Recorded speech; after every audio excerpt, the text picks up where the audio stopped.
قرآن کریم وقتی ما اجر و پاداش میگیریم در تلاوت که قرآن کریم را به زبان عربی همانطوری که بر رسول الله صلی الله علیه و سلم نازل شده است بخوانیم. این قرآن به همین شکلی که شما الان میخوانید به عربی، بر همین شکل کلام الله سبحانه و تعالی است که بر رسول الله صلی الله علیه و سلم نازل شده است.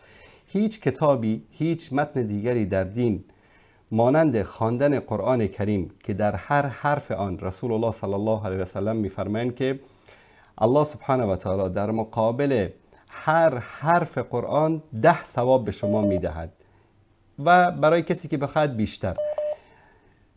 در ادامه حدیث میفرماید که نمیگویم که الف لام میم یک حرف است، بلکه الف یک حرف است، لام یک حرف است، میم یک حرف است. یعنی این وقتی شما میگین الف لام میم ذالک الکتاب لا ریب فیه، این الف لام میم رو که گفتید الله سبحانه و تعالی 30 ثواب برای شما می نویسد.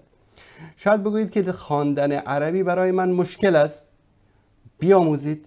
امروز در یوتیوب، در سایت های مختلف، حتی در یوتیوب ندای حق درس‌های آموزش قرآن کریم هست که قرآن کریمی را به همون زبان عربی، با اون زبانی که نازل شده است برای شما آموزش میداد. بعد میگید سخت است، من تاجیک هستم، چطور بخوانم قرآن را؟ خیلی مشکل است.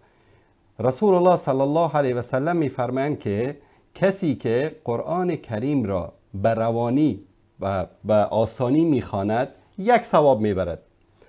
کسی که با سختی میخواند مانند یک تاجیک، یک ازبک، یک ترکمن، یک روس، یک امریکایی که مسلمان شده است، قرآن کریم را بسیار به سختی میخواند، به سختی یاد میگیرد.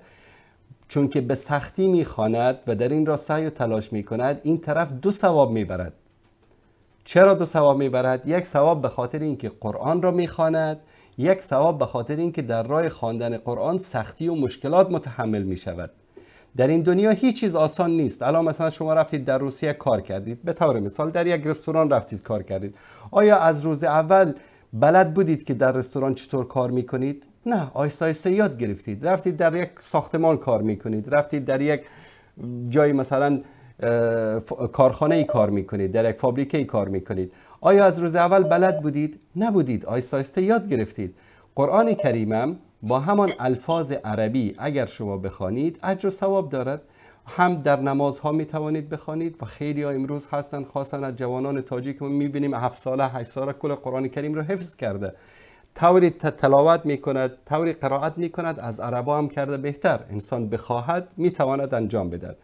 اما این که گفتید ما ترجمه قرآن رو میخوانم، به زبان تاجیکی میخوانم، ترجمه قرآن را خواندن به زبان تاجیکی آن اجر و پاداشی را که متن قرآن دارد ندارد. اما اگر به خاطر دین باشد، به خاطر اینکه شما فهم دینتان زیاد شود، به خاطر اینکه قرآن را بیاموزید، به خاطر اینکه قرآن را بهش عمل بکنید، طبیعتاً که اجر و پاداش میبرید.